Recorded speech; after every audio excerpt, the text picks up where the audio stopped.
प्राचीन समय में एक विचित्र बगुला रहता था। उसका दो सिर थे परंतु शरीर एक ही था। एक शरीर होने के बावजूद उसके सिरों में एकता नहीं थी और न ही कोई तालमेल था। वे एक दूसरे से हमेशा लड़ाई करते रहते थे। हर जीव सोचने समझने का काम दिमाग से करता है। सिर में दो सिर होने के कारण बगुले के भी दिमाग दो थे, जिनमें एक उत्तर जाने की सोचता था तो दूसरा दक्षिण।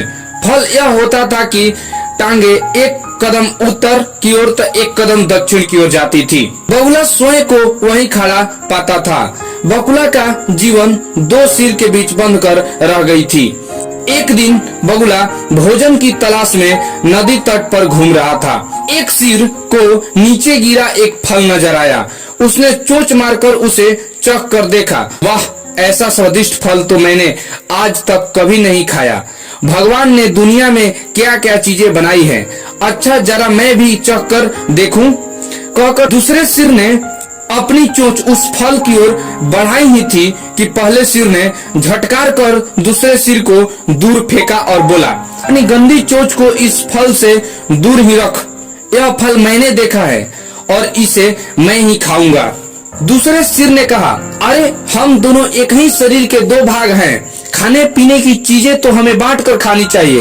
फिर पहला सिर कहने लगा कि ठीक है, हम एक शरीर के भाग हैं। पेट हमारा एक ही है। मैं इस फल को खाऊंगा तो वह पेट में ही जाएगा और पेट तेरा भी भरेगा। दूसरा सिर बोला, खाने का मतलब केवल पेट भरना ही नहीं होता है भाई, जीभ का स्वाद भी होता है। तबीयत को संतुष्टि तो जीभ से ही मिलती है। खाने का असली मजा तो मुंह में ही है। पहला सिर गुस्सा में बोला, मैंने तेरी जीभ और खाने के मजे का ठेका थोड़े ही ले रखा हूँ। फल खाने के बाद पेट से डकार आएगी, वह डकार तेरे मुंह से भी निकलेगी, उसी से गुजारा कर लेना। अब ज्यादा बकवास न कर और मुझे शांति से फल खाने दे।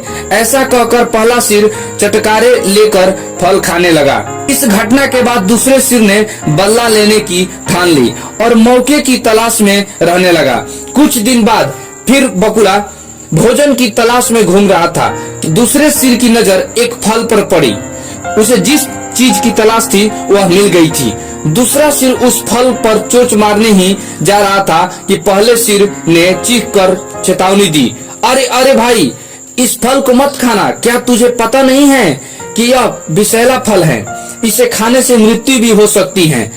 दूसरा सिर हंस कर बोला, तू चुपचाप अपना काम देख। तुझे क्या लेना है कि मैं क्या खा रहा हूँ, भूल गया उस दिन की बात। पहले सिर ने समझाने की बहुत कोशिश की, तूने यह फल खा लिया तो हम दोनों मारे जाएंगे। दूसरा सिर बदला लेने के लिए उतारू था।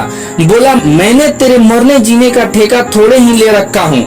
मैं जो खाना चाहता हूँ वह खाऊंगा, चाहे उसका नतीजा कुछ भी हो। अब मुझे शांति से विषैला फल खाने दे। दूसरे सिर ने सारा विषैला फल खा लिया और बगुला तड़प तड़प कर मर गया। दोस्तों, इस कहानी से यही सीख मिलती है कि अपने परिवार से मिलजुल कर रहनी चाहिए। आपस की फूट सदा ले डूबती हैं। अगर आप लोगों को इस तरह की कहानियां सुनने में अच्छा लगता है तो प्लीज इस चैनल को सब्सक्राइब करें और वीडियो को शेयर करें। धन्यवाद।